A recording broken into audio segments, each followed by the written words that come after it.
안녕하세요. 배신의 장미입니다. 오늘은 이기적인 시어머니와 시누이 셋을 둔 사연자분에 관한 사연입니다. 평소에도 이기적인 시댁 식구들은 명절이면 이기심을 더 드러냈다는데요.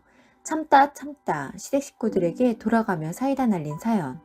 지금 시작합니다.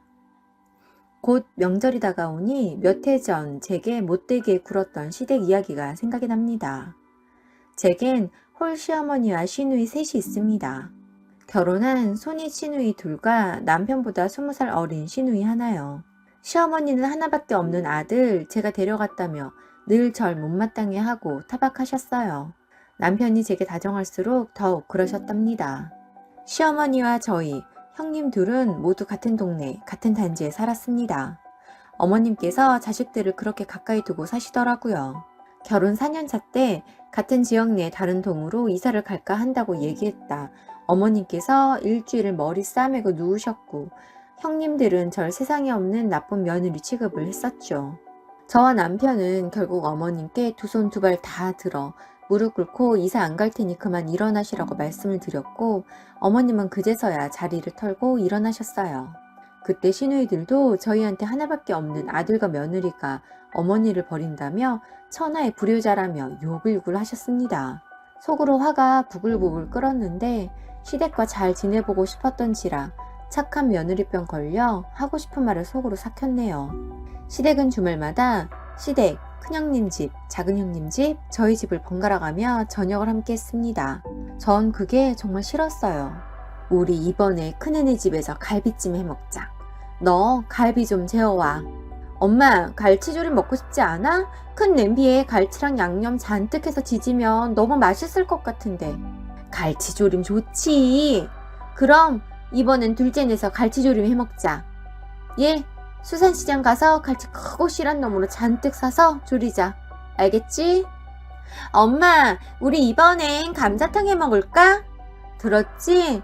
이번엔 등뼈랑 감자 좋은 놈 사다가 푹 끓여놔. 이번 주말은 감자탕이야. 우리 다음 주엔 뭐 먹을까? 우리 막둥이 좋아하는 족발보쌈 해먹을까? 전 늘 통보를 받았고 장소만 다를 뿐 누구네 집에 가든 요리와 설거지는 모두 제 차지였습니다. 남편은 그때마다 아니 왜 맨날 이 사람만 다 해야 하는데 누나들은 왜 안 하고 주말엔 좀 각자 생활하자. 안 그래도 다 가까이 살아서 수시로 보며 사는데 꼭 이렇게 주말마다 모여야 해요? 그냥 각자 편하게 살면 안 돼? 특별한 날에만 이렇게 모이자. 나도 우리 가족끼리 가고 싶은 곳도 있는데 말이야. 시어머니와 시누이들은 남편의 이야기에 어찌 착한 네가 그런 말을 할 수 있냐며 제가 다 사주한 거라고 몰아붙이기도 했습니다. 아니라는 제 말은 믿지도 않았어요. 왜 그러고 살았냐고요? 학창시절 진한 사춘기를 겪고 놀고 싶은 대로 놀고 부모님 속도 많이 썩혔던 전 남편을 만나 정신 차리게 된 케이스였거든요. 남편은 되게도 참 잘하고 저희 친정엄마에게도 정말 잘했어요. 저희 엄마는 늘 제가 남편을 못 만났으면 어땠을까 하고 생각하면 머릿속이 아찔해진다고 하실 정도였지요. 저도 남편의 그 심성들을 알기에 남편과 시댁에 잘하고 싶었을 뿐입니다. 그래서 남편에게 제가 할 수 있을 때까진 하겠다고 했어요. 이랬든 저랬든 제가 사랑하는 내 남편의 가족이니 그마저 남편을 선택한 제 몫이라고 생각했거든요. 사람이 잘해주면 고마운 걸 모르고 한도 끝도 없이 바란다고 하죠. 시댁 식구들도 그랬습니다.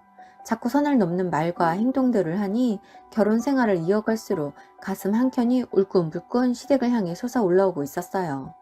한 번은 시어머니께서 절 부르시기에 갔더니 두꺼운 겨울 옷들을 주시며 세탁소에 드라이를 맡기라고 하십니다. 그걸 꼭 제가 가져가야만 했을까요? 그래서 어머니 세탁소에 전화하면 수거 배달 다 해주는데 이 무거운 걸 저보고 가지고 가라고요? 이거 비싼 건데 그 사람들이 막 들고 갈 거 아니야. 나 그 꼴은 못 본다. 네가 예쁘게 들고 갔다가 세탁 끝났다고 하면 예쁘게 들고 와. 그거 우리 딸들이 사준 거야. 그러고 보니 네가 사준 건 없네? 생활비 모아서 시애미 모피도 좀 사주고 해야지. 가만 보면 넌 참 센스가 없어. 애가 셋인데 그럴 돈이 어딨어요. 저도 맨날 10,000원짜리 티 하나 입는데요. 너 10,000원짜리 사 입니? 너 그거 네 남편 욕먹이는 짓이야. 좀 제대로 사 입어라. 근데 난 그게 10,000원짜리인 줄은 몰랐네. 백화점에서 산 줄 알고 속으로 욕했거든. 내가 입은 이 원피스야말로 백화점에서 비싸게 산 건데 어때? 제가 좀 오태가 나서 그래 보였나 봐요. 근데 그 원피스가 백화점에서 사신 거라고요? 유한마트 한쪽 코너에서 비슷한 디자인 많이 봤어서 전 거기서 사신 건 줄 알았어요. 홈웨어를 굳이 비싸게 백화점에서 사시지 마시고 유한마트에도 물건 좋은 거 많으니 한번 가보세요. 아니면 저랑 가보실래요? 어머님은 이내 똥 씹은 표정을 하시더니 얼른 세탁소나 가라고 하십니다. 저도 시집 온 지 10년 차를 넘어가니 이제 농담 반 진담 반으로 어머님의 말을 맞받아치기 시작했습니다. 큰 시누이는 늘 제게 이름을 따박따박 하드하드 부릅니다. 사실 전 누구 엄마나 올케라고 불리며 제 이름이 사라지는 것보다 시댁 식구들도 제 이름을 불러주는 게 좋았어요. 그런데 큰 시누이는 꼭 미정아 저거 좀 갖다 줄래? 라며 지시하는 듯한 말에 제 이름을 붙이며 하대를 합니다. 이게 은근 기분이 나빠요. 물론 저보다 손이 시누이니 뭔가를 부탁할 순 있겠죠. 하지만 단순 부탁이 아닌 늘 지시를 합니다. 자기는 엉덩이 한짝 꼼짝하지 않아요. 큰아이를 임신해 있던 어느 주말, 그때도 역시나 시댁 식구가 모두 모여 있었어요. 당시 전 남편의 성화에 제가 주방일을 하지 않았는데 제가 하지 않자 주방일은 형님들의 몫이었습니다. 사실 주방일을 하다 보면 손이 젖어 있거나 지저분한데 이것저것 필요할 때가 있잖아요. 요리는 작은 형님이 하는데 옆에 서서 큰 형님이 양념, 식기, 재료 등을 가져오고 손질하라며 연신 저를 부릅니다. 요리를 마치고 식사를 할 때에도 소주 가져오는 일, 부족한 앞접시 가져오는 일 등을 끊임없이 제게 시켰어요. 앉아서 밥 한 숟가락 뜰 정신도 없더군요. 더 이상 심부름을 시키지 않기에 나도 이제 밥을 먹어볼까 했는데 다 식은 밥과 김치와 밑반찬 조금 있고 메인 음식은 모두 먹고 없더군요. 순간 너무 짜증이 나는 거예요. 그래서 저도 모르게 울면서 아 짜증나. 아 이게 뭐야. 지들 입만 입이고 나는 주둥이야? 어쩜 사람들이 이래?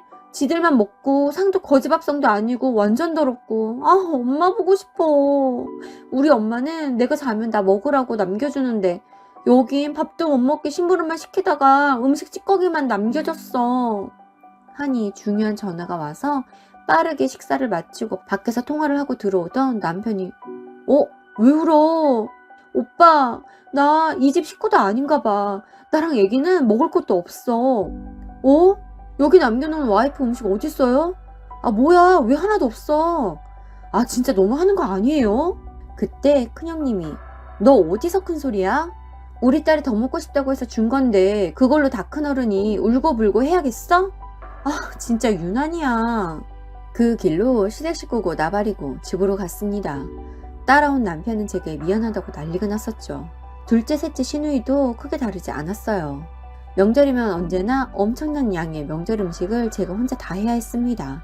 시누이들은 명절 전 주말이면 어머님께 엄마 나 이번에 고추 부침개랑 고구마 튀김은 꼭 해줘야 해. 알았지? 나는 잡채를 꼭 먹고 싶어.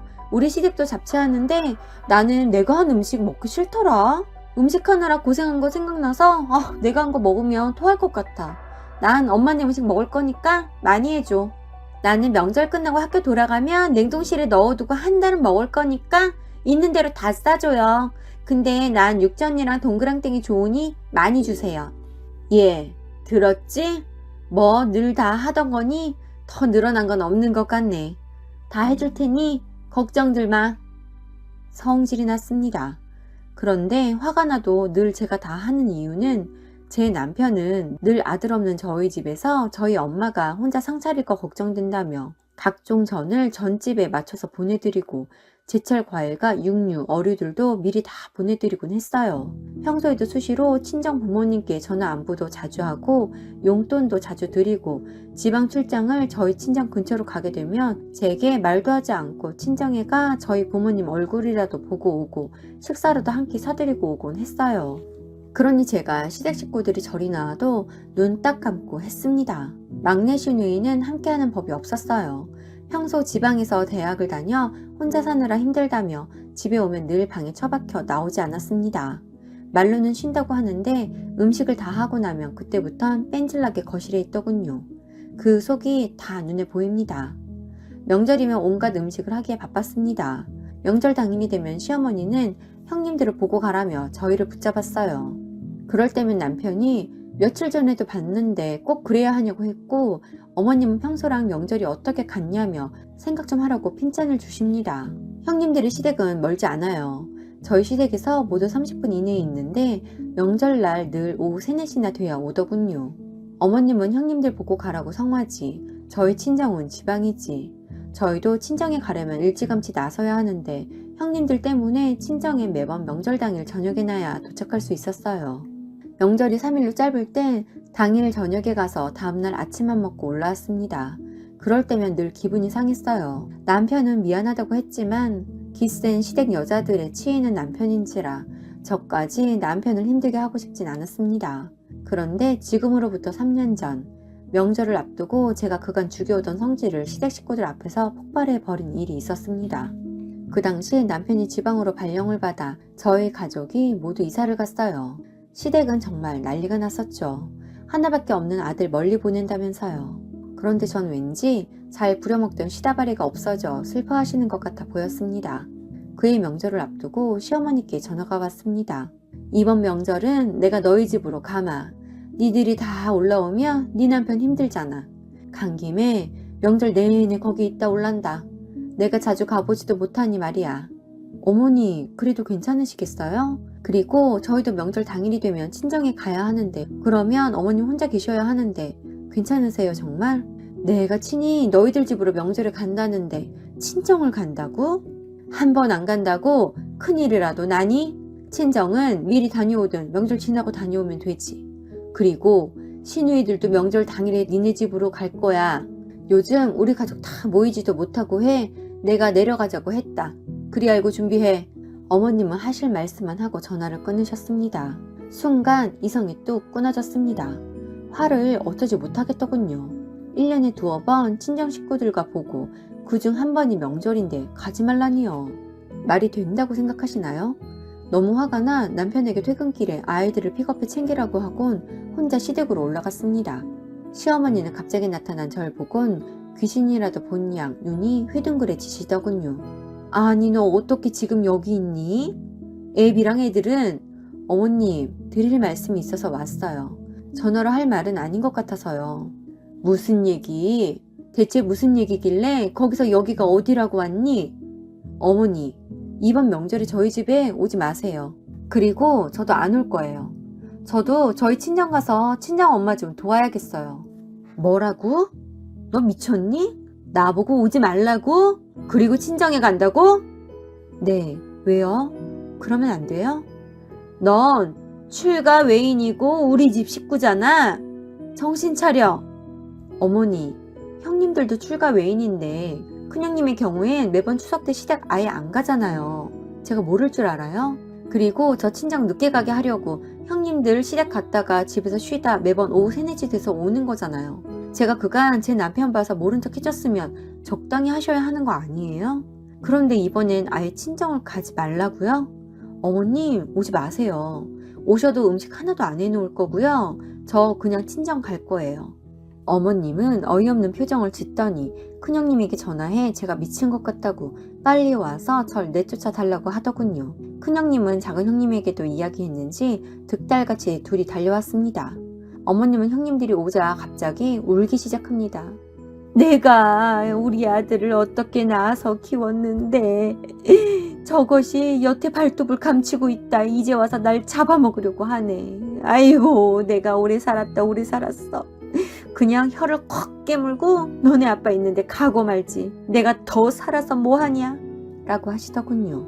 엄마 그런 말이 어딨어. 옳게 대체 뭘 어쨌길래 엄마가 이래?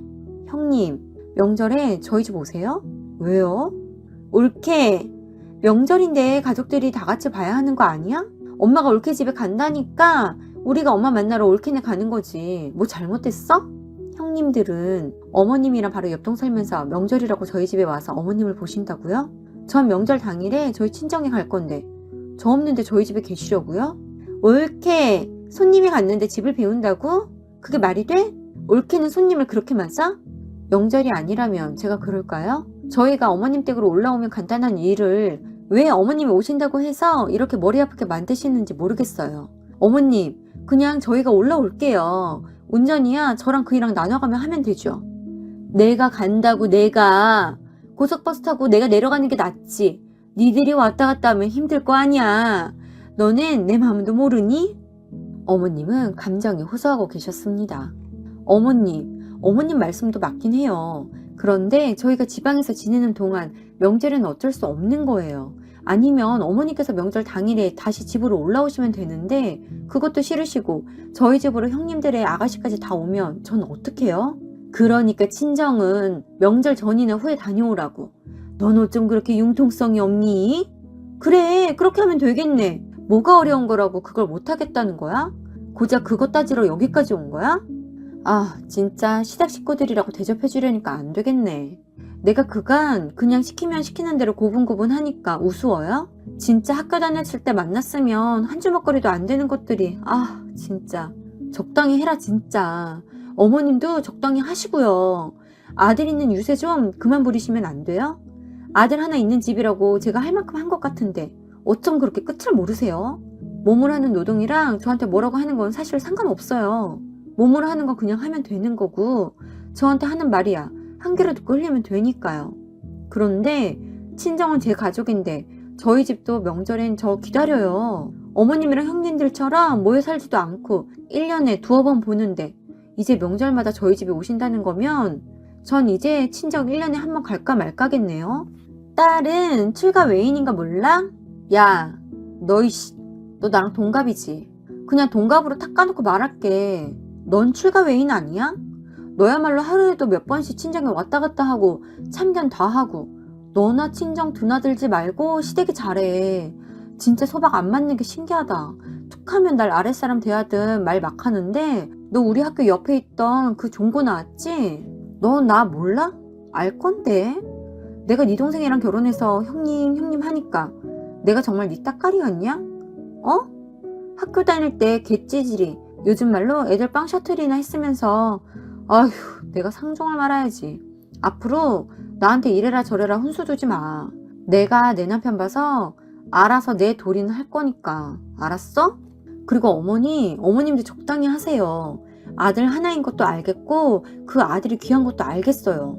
저도 새끼 낳아봤는데 그만 왜 모르겠어요? 알아서 도리 할 테니 요구하시지도 말고 오라가라 하지 마세요. 제 남편이 저희 친정이 잘하는 거 눈꼴셔 하시죠? 제 남편이 하는 만큼 저도 알아서 시댁에 할 테니 앞으로 감나라 배나라 뭐 해라 마라 하지 마세요. 한 번만 더 좌지우지 하려고 하시면 어머님 아들 이혼남 되는 거고 애들도 못 보는 줄 아세요. 아셨어요? 그때 다가올 주말을 맞아 올라온 아가씨가 부랴부랴 들어옵니다. 아마도 형님들이 단톡에다 제가 쳐들어온 얘기를 썼나봐요. 새언니, 이번 명절에 뭐라고요? 난 학교에서 바로 새언니네 집으로 갈 건데 우리를 두고 친정에 가신다는 건 아니죠? 앞뒤 상황도 모르는 막내의 막말에 형님 둘과 시어머니는 그만하라고 손사래를 쳤지만 사인을 이해 못하는 막내는 팔짱을 끼고 절 위에서 아래로 째려보더군요. 그래서 너 뭐라 그랬어? 어딜 와? 네가 왜? 내가 지금껏 형님들이랑 어머니께 얘기했는데 또 말해야 해? 자세한 얘긴 네 언니들한테 듣고 우리 집에 오지 마. 올 일 없을 거니까. 내가 네 엄마야? 우리 집으로 오게. 그리고 너희 혓바닥 잘라먹었니? 말이 짧다. 어디 톡톡 쏘도 개념 없이 말해? 네가 생각이 깊다면 나한테 그러지 못할 텐데. 하긴 생각이 깊지 못하고 머리가 안 좋으니 공부를 못해 당장 존폐가 어찌 될지도 모르는 지방에 이름도 없는 그런 대학에 들어간 거겠지. 난 학교 다니면서 놀았어도 그래도 서울 4년제는 나왔어. 어머님 아무튼 이번 명절은 저희가 올라올 거고요. 차례도 안 지내는데 명절 음식 전 안 만들 테니 먹고 싶은 사람들이 하던지 알아서 하세요. 삼시세끼 밥 먹으면 됐지. 무슨 조선시대 그지들도 아니고 명절에 기름진 거 못 먹어서 안달인지 모르겠네. 먹고 싶은 사람이 하시던지. 그렇게 전 제 할 말을 하고 다시 집으로 갔습니다. 남편에겐 자초지종을 이야기했고 제가 너무 화가 나 시어머니와 형님, 시누이에게 기분 나쁘게 말을 했다고 했습니다. 아무래도 남편은 제 식구이니 기분이 나쁠 것 같았어요. 그런데 남편이 하는 말이 제가 오죽했으면 그랬겠냐며 명절에 저희 집으로 시댁 식구들이 오는 건 말도 안 되고 게다 명절을 다 지낸다니 더더욱 그렇다고 제가 속이 많이 상했겠다며 오히려 절 다독여 주더군요. 남편의 한마디에 속상했던 마음이 모두 녹아내렸습니다. 그 일이 있고 얼마 뒤 명절, 시어머니를 비롯한 시댁 식구들은 그 어느 때보다 조용했습니다. 음식은 정말 삼시세끼 먹을 것만 했고 제게 고압적이지도 않고 말을 함부로 하지도 않더군요. 그간 좋은 게 좋은 거라고 10년을 참고 살았는데 아무리 쑤시고 건드려도 반응 없이 가만히 있으면 정말 가만히로 본다는 걸 새삼 깨달았답니다. 그 후 시댁은 저희 가족과 적당한 거리를 유지하고 있고 저와도 그 적당한 거리를 유지하고 있답니다. 전 이랬든 저랬든 시댁이기에 며느리로서 제 할 도리는 하고 있어요. 며느리의 도리는 정확히 정의 내릴 순 없지만 전 적당히 하고 있다고 생각한답니다. 곧 명절이 다가오네요. 우리나라의 모든 시어머니와 며느리들이 현명하고 사이좋게 지낼 수 있는 명절이 되길 바랍니다. 지금까지 배신의 장미였습니다.